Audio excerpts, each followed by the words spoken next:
اپنے کام میں مصروف رہنے لگے۔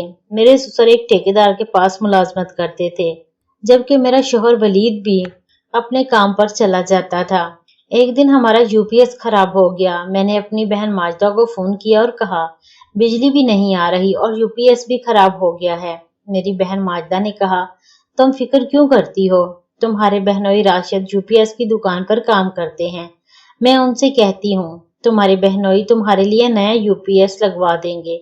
میں نے کہا یہ تو بہت اچھی بات ہے۔ میں خوش ہو گئی کیونکہ میری بہن ماجدہ ہی میرے لیے یو پی ایس کا انتظام کروا رہی تھی۔ پھر میرے بہنوئی راشد کا فون آیا۔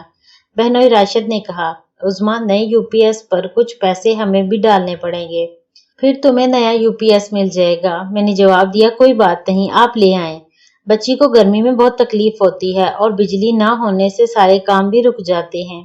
پھر میرے بہنوئی راشد نے کہا یو پی ایس تو میں لے آؤں گا، لیکن اس کے بدلے تمہیں بھی میرے لیے کچھ کرنا ہوگا۔ میں نے کہا میرے پاس آپ کو دینے کے لیے کچھ نہیں ہے۔ بہنوئی کہنے لگے عظمیٰ میں تو یو پی ایس خرید بھی چکا ہوں، اب نہ تو اسے واپس کر سکتا ہوں نہ ہی کسی اور کو دے سکتا ہوں، بس میرے لیے کچھ اچھا سا کھانا بنا کر رکھنا، میں آ رہا ہوں۔ میری بہنوئی راشد اکیلے ہی یو پی ایس لے کر ہمارے گھر آ گئے۔ اس وقت میری بیٹی ایمن اسکول گئی ہوئی تھی اور میں گھر میں اکیلی تھی۔ انہوں نے یو پی ایس لگا دیا اور پورے گھر میں بجلی آ گئی۔ میں بہت خوش ہوئی۔ میں نے بہنوئی کے لیے چائے اور کھانا تیار کیا۔ اسی دوران بہنوئی نے گھر کا مرکزی دروازہ اندر سے بند کر دیا اور مجھ سے ایسی باتیں اور ایسا رویہ اختیار کیا جو مکمل طور پر نامناسب اور زبردستی پر مبنی تھا۔ میں خوفزدہ ہو گئی اور سمجھ نہیں پا رہی تھی کہ کیا کروں۔ میں بار بار بہنوئی کو روکنے اور منع کرنے کی کوشش کرتی رہی، لیکن بہنوئی نے میری بات نہیں مانی۔ بہنوئی نے میری رضامندی کے بغیر مجھ پر حملہ کیا۔ میں روتی رہی، مزاحمت بھی کرتی رہی، مگر میں خود کو اس صورتحال سے بچا نہ سکی۔ یہ میرے لیے انتہائی تکلیف دہ اور خوفناک تجربہ تھا۔ کچھ دیر بعد بہنوئی مجھے دھمکی آمیز انداز میں کہنے لگے کہ آئندہ بھی انہیں انکار نہ کروں اور میرے شوہر ولید کو اس بات کا کبھی پتہ نہیں چلے گا کیونکہ ولید کام پر چلے جاتے ہیں۔ میں صدمے کی حالت میں خاموش رہی۔ آخرکار بہنوئی وہاں سے چلے گئے۔ بہنوئی کے جانے کے بعد مجھ میں چلنے پھرنے کی بھی ہمت نہیں تھی۔ میں جسمانی اور ذہنی طور پر بری طرح ٹوٹ چکی تھی۔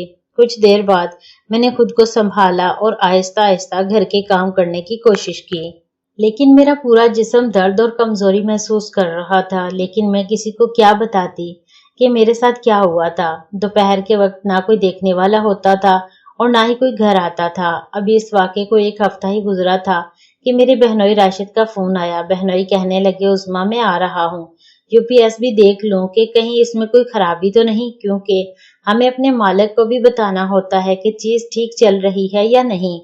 میں نے کہا رہنے دیں، یو پی ایس بالکل ٹھیک چل رہا ہے۔ اتنے میں بہنوئی گھر کے دروازے پر آ گئے اور دستک دی۔ میں نے دروازہ کھولا تو بہنوئی باہر کھڑے تھے۔ چونکہ سامنے والے پڑوسی دیکھ رہے تھے اور سب جانتے تھے کہ وہ میرے بہنوئی ہیں، اس لیے میں نے بہنوئی کو اندر آنے دیا۔ بہنوئی اپنے ساتھ ایک لفافے میں کچھ کھانے پینے کی چیزیں بھی لائے تھے۔ میں نے دروازہ بند کر دیا۔ اس بار بھی بہنوئی نے آتے ہی مجھ سے زبردستی اور نامناسب رویہ اختیار کیا۔ بہنوئی جلدی واپس جانا چاہتے تھے اور مجھے سخت ناگواری محسوس ہو رہی تھی۔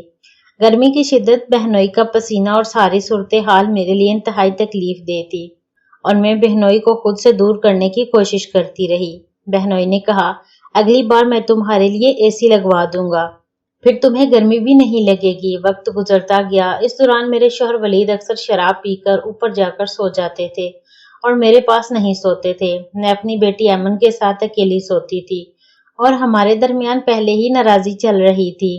ان حالات میں میرے بہنوئی کئی مرتبہ گھر آئے اور کسی کو اس بات کی خبر نہ ہوئی۔ تقریباً ایک ماہ بعد بہنوئی راشد میرے لیے ایک اے سی لے آئے۔ کچھ مزدور بھی ساتھ تھے۔ انہوں نے آ کر جلدی سے اے سی نصب کیا اور شام تک وہ چلنے لگا۔ میرے بہنوئی اے سی گھر پہنچا کر واپس چلے گئے کیونکہ اس دن مزدور بھی موجود تھے۔ جب سب لوگ چلے گئے تو میں نے اپنی بہن ماجدہ کو فون کیا اور کہا بہنوئی میری بہت مدد کرتے ہیں۔ میرے شوہر ولید نے پوچھا یہ اے سی کتنے روپے کا آیا ہے؟ میں نے جواب دیا یہ قسطوں پر لیا ہے، بڑی بہن ماجدہ نے دلوایا ہے، جب قسط آئے گی تو ہم پیسے دے دیا کریں گے۔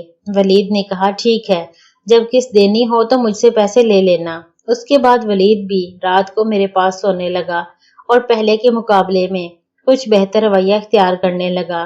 اے سی کی ٹھنڈک میں اتنی اچھی نیند آتی تھی کہ پوری رات کسی چیز کا احساس ہی نہیں رہتا تھا۔ پھر ایک دن میری ولید سے بہت بڑی لڑائی ہو گئی۔ ولید کہنے لگا، اب میں اس گھر میں نہیں رہوں گا، کہیں اور جا کر رہوں گا۔ میں نے جواب دیا، ٹھیک ہے، مت آیا کرو، مجھے بھی تمہاری ضرورت نہیں ہے۔ یہ کہہ کر میں نے ولید کو دھکا دیا اور دروازہ بند کر لیا۔ ولید اپنے کپڑے اٹھا کر چلا گیا۔ بعد میں نے اپنی بہن ماجدہ کو بتایا کہ ولید لڑ کر گھر چھوڑ گیا ہے اور اب میں اپنی بیٹی ایمن کے ساتھ اکیلی رہتی ہوں۔ جب یہ بات میرے بہنوئی راشد کو معلوم ہوئی تو انہوں نے کہا، عظمیٰ تم فکر نہ کرو، میں ابھی آتا ہوں۔ اگلے دن تقریباً 11 بجے بہنوئی میرے گھر آ گئے۔ اس کے بعد دونوں کے درمیان باہمی رضامندی سے جسمانی تعلق قائم ہوا۔ اس وقت گھر میں اور کوئی موجود نہیں تھا، اس لیے کسی کو اس بات کا علم نہ ہو سکا۔ ہم دونوں بستر پر ایک دوسرے کے ساتھ وقت گزار رہے تھے۔ مجھے اچھا محسوس ہو رہا تھا کیونکہ میرا شوہر کافی دنوں سے میرے قریب نہیں آیا تھا۔ دوسرا، میرے بہنوئی راشد آج بہت بن سنور کر آئے تھے۔ بہنوئی نے اچھا پرفیوم لگایا ہوا تھا اور پرفیوم کی خوشبو بہت اچھی تھی۔ پھر بہنوئی نے ایک فلم چلائی اور ہم اسے دیکھتے رہے۔ اچانک دروازے پر زور سے دستک ہوئی۔ میں گھبرا گئی۔ ہمیں اندازہ ہی نہیں ہوا تھا کہ کوئی اس وقت آ جائے گا۔ دستک کی آواز سن کر ہم دونوں پریشان ہو گئے۔ میں نے کہا، مجھے جانے دو، میں دیکھتی ہوں کہ کون آیا ہے، کہیں میرے سسر تو نہیں آ گئے۔ میں جلدی سے خود کو سنبھالنے لگی، لیکن اس سے پہلے کہ میں دروازے تک پہنچتی، ولید دیوار پھیلان کر گھر کے اندر آ گیا اور ولید نے مرکزی دروازہ کھول لیا۔ ولید نے ہمیں ایک نامناسب حالت میں دیکھ لیا۔ یہ منظر دیکھ کر ولید شدید غصے میں آ گیا۔ ولید کہنے لگا، مجھے پہلے ہی شک تھا اور آج میرا شک یقین میں بدل گیا ہے۔ اس کے بعد گھر میں شدید جھگڑا شروع ہو گیا۔ ولید نے غصے میں آ کر میری بہنوئی پر حملہ کر دیا۔ میرے بہنوئی جلدی سے اپنے کپڑے پہن کر وہاں سے نکل گئے۔ ولید نے اپنے والد کو فون کیا اور پوری بات بتائی۔ ولید نے اس واقعے کی ویڈیو بھی اپنے فون میں محفوظ کر لی اور کہا کہ وہ سب کو دکھائے گا۔ میں ولید سے معافی مانگتی رہی اور منتیں کرتی رہی، لیکن ولید میری کوئی بات سننے کے لیے تیار نہیں تھا۔ شام تک میرے سسر، نند، شازیہ اور میرے میکے والے بھی وہاں آ گئے۔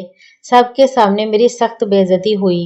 میں اپنی غلطی پر معافی مانگنا چاہتی تھی، لیکن حالات بہت خراب ہو چکے تھے۔ ولید نے کہا، میں تمہیں ایک شرط پر معاف کر سکتا ہوں، اگر تم ہمیشہ کے لیے اپنی بہن ماجدہ اور بہنوئی راشد سے تعلق ختم کر دو۔ میں نے جواب دیا کہ میں اپنی بہن ماجدہ سے تعلق ختم نہیں کر سکتی۔ یہ سن کر ولید نے طلاق دینے کا فیصلہ کر لیا۔